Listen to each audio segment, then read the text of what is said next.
Hey everyone, in this video, we're going to be talking about what you really need to know to win your next pageant.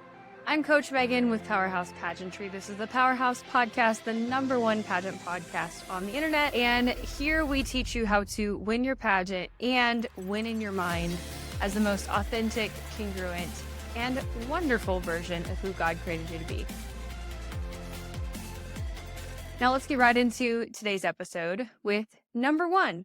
The first thing that you need to know when you are competing in your next pageant, if you want to win, is what kind of pageant you're actually doing. So there's a huge difference between, for example, a Miss Grand International, Miss Grand USA pageant, or a Miss America pageant, or a NAM, or a Miss World.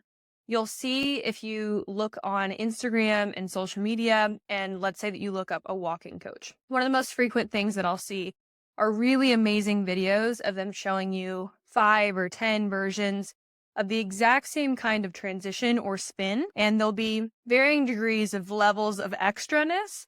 For example, if you're competing in Grand International or Grand USA, you're going to see the most, you're going to see them working it, you're going to see lots of like body touching and hair flipping and all the things. And that would just literally never be acceptable. In fact, you might even get disqualified in other pageants, such as doing that as a junior teen in NAM or even in Miss America. They'd look at you like you had 5 heads.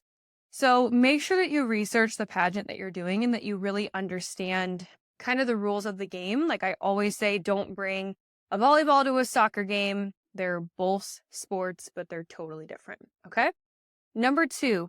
One of the best things that you can do when you're competing in a pageant is ask questions. I know this sounds so elementary, but so many people will come to me with questions or they'll ask me questions in the DMs. I probably get 15 to 20 a day, when in reality, this is what your executive director is for. Not that I don't want you to ask me questions. Feel free to submit questions in the comment below, and we would love to answer those the best that we can for you. However, this is also really important because I want to help equip you with the leadership skill and the communication skill that you need, which is to be somebody that is proactive, somebody that takes cause for their life, like we talked about 2 videos ago, and that when they're presented with a circumstance or a problem, they lean in and they say, okay, well, what do I need to do about this? What are the questions that I can ask to get the result that I'm looking for? Rather than kind of giving up or being defeated or just saying, oh, well, complaining, they didn't give me all this information. Okay, well, then ask for the information. Usually the answer to your problems and a lot of frustration is just on the other end of asking.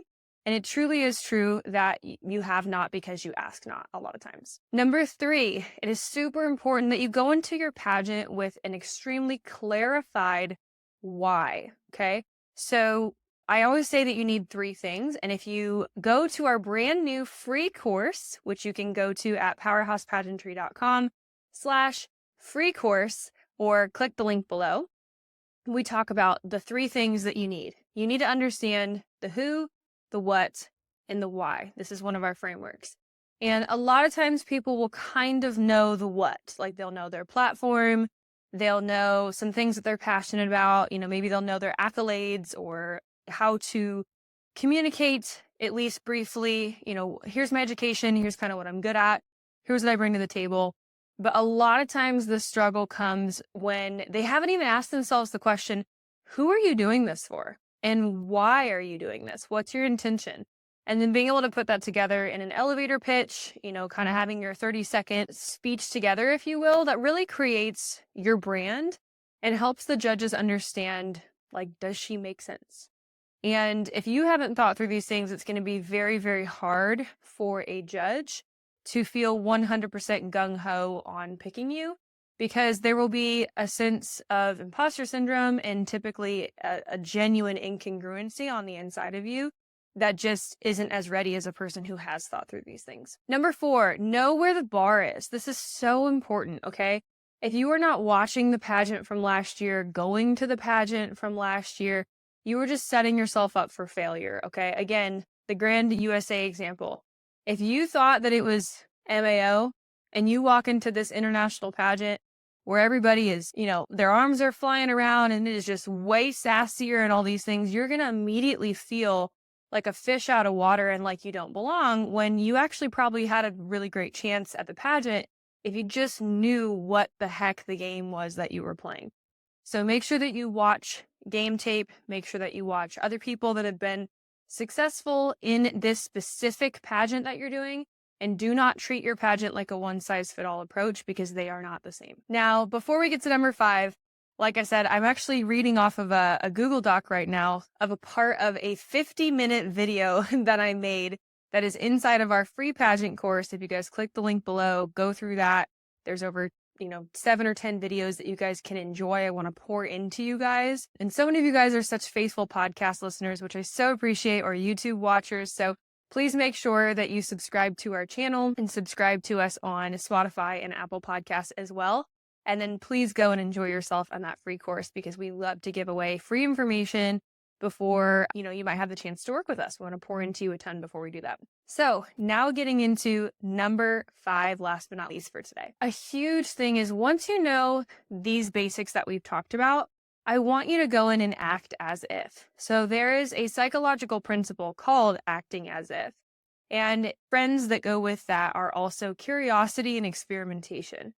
There is something so beautiful about a child that is willing to just run headfirst into something with no fear.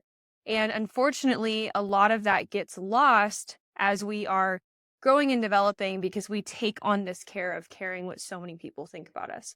So I'm not saying don't care, throw everything out the window, wing it, and all these things. What I am saying is we need to be asking ourselves the question, like, what really am I afraid of? And why am I allowing fear to hold me back from something that possibly was actually very much in my reach, but because maybe I didn't feel qualified, I didn't feel worthy, I didn't feel enough, or I allowed this head chatter in my headspace to knock me down, cause me to shrink back.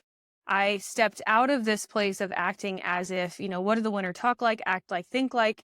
What does she wear? What does she show up as? How does she prepare? This is a huge thing. If you just started with asking yourself the question of, how does a winner prepare? And then you bring those two identities into one, you will prepare at such a better level than somebody that is thinking of themselves as a loser before they've even had a score placed on them. So implement these 5 things. I hope you guys enjoyed this episode. Please go and grab that free brand new pageant course. I hope every single one of you guys place higher or win your pageant just because of that.